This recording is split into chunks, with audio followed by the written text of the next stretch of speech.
ملګرو یو لنډی شان چکر در باندې لګومه په جده کې. زموږ سره اصغر علي اصغر او ریحان صاحب هم په دې چکر کې ملګري دي. د هغو سره به لږ ګپ شپ لګوو او څه خبرې به ورسره هم کوو. نو اصغر صاحب موږ به چېرته ځو؟ د ریحان صاحب بار بار اصرار و چې لکه زه سرډوبی شوی یم او د قرنش طرف ته داسې یو زه به ساه ازادومه. نو د ریحان صاحب په فرمایش باندې چې روان یو، بس د سمندر غاړې ته به لږ ګرځو. کوم ځای ته به ځو؟ موږ به قرنش غاړې ته ځو چې وبهر غاړې ته به ځو. داسې لنډی غونته چکر به لګوو. ماښامې دی، وخت ماښام دی، ټایم شارټ دی، خو د ریحان صاحب خواهش و د هغې د مخې چې دی نو لکه مونږ هېڅ هم نه وو، لکه مونږ بیا د تلو تکل وکړو او ټپه به پکې کوو؟ ټپه نیمه به پکې کوو چې اوس به کوو که وروسته به کوو؟ هغه خو چې ستاسو مرضي ده چې څنګه وایې اورې. زه اوس پکې یوه ټپه وکړم. وایي غم ته دې وایه لږې سار شه نو او په سموده کې دا باسین کمی کوي نه. ډېر ښکلی، ډېر زبردست. انشاءالله نورې ټپې به وروسته ورو. اوس د ریحان سواکي صاحب نه یو څه پوښتنه کوم. ریحان سواکي صاحب تاسو ته هم هرکلی وایو او ستاسو په دغه فرمایش باندې اصغر علي اصغر اوس موږ روان کړي وو که نه. ملګري به د دې سعودي عرب د دې نظارو نه خوندونه باندې دا ډېر ښکلي د کورونو انتظام دی او د روډونو ډېره زیاته مزه هم کوي. خو تاسو څه وایئ په دې باره کې؟ ډېره مننه کوم شاکر صاحب او ستاسو او بیا خاص کر د اصغر صاحب چې مطلب ډېره زما د وړوکې غوندې خبره او دا خواهش و دا تاسو پوره کوو. ډېر دوام ورکړو. ډېره زیاته مننه کوم د دې. اواز به جګ ساتئ ریحان صاحب.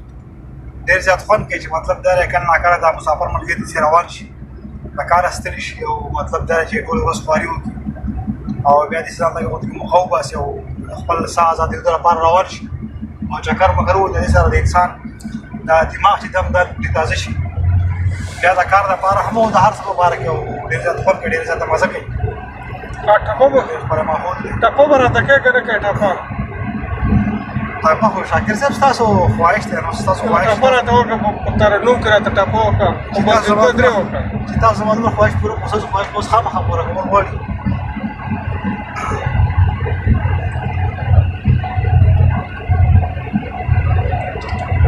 دا ملګري د خوندونه اخلي د دې ښکلو ښکلو نظارو نه. د سعودي عربو دا ایرپورټ دی د جاز سپین، دا تقریبا دغه دی، د هغه په پاسه باندې کوزیږي لینډینګ کوي. د جدې د ایرپورټ خوا و شا ځایونه دي. ریحان صاحب هوایي ډګر دی ټپه شه. که دغه ما شرمېدلې په ما به نه راتلل دلی دلی غمونه. غم دې له تا نه وفادار دی، ته کله کله غم دې تل ما سره وینا. یا غم دې راځي زه پرې خوشحال یمه، بې غمه خدای د انسان تل په غم کې وینا. غم که دغه ما شرمېدلې په ما به نه راتلل دلی دلی غمونه.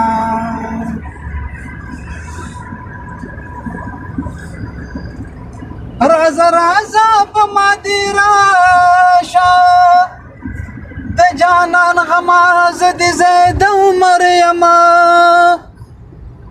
ما ویل یوازې زما یارې د اختر ټالې هر سړی دې زنګوینه. د سعودي عرب سلطانه زما جانان له رخصت ورکړه چې رازنه.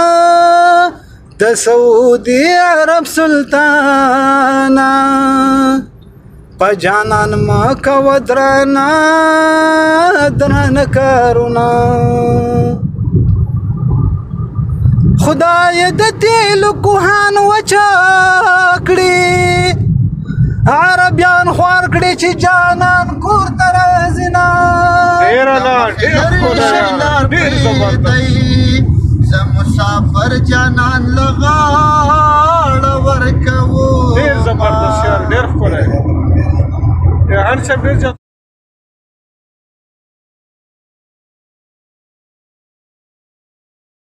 د ایرفورټ احاطه ده دا د ژوندو قامونو نښې دي چې دا ملګري لګیا دي او خپل پروګرامونه ژوندي ساتي جاري ساتي او دا د ترقي یافته ملکونو نښې دي چې د هغوی دا روډونه روان دي او په دې باندې د ټرافیک سره انسانان هم ژوند کوي ملګرو ته چې دې د هوایي ډګر وښایه چې دا د کوم ځای نه شروع شوی دی دا هوایي ډګر د کوم ځای نه تاسو ته ما ویلو چې دا شروع دی او تر دې دا اوس هم د هوایي ډګر تقریبا دغه ستاسو کتونکو ته ټول ته سلامونه احترامونه چې هغه مطلب دا زموږ ګوري او برداشت کوي نو ډېر زیاته مننه ټولو ملګرو ته مهرباني ملګرو ته خواسته چې تاسو دا پیج چې دا لایک او دا شیر کړئ او سبسکرایب کړئ ډېر زیاته مننه وي د ټولو ملګرو بس دا په ملګرو باندې موږ پرېږدو چې هغوی څومره موږ خوښوي او څومره موږ برداشت کوي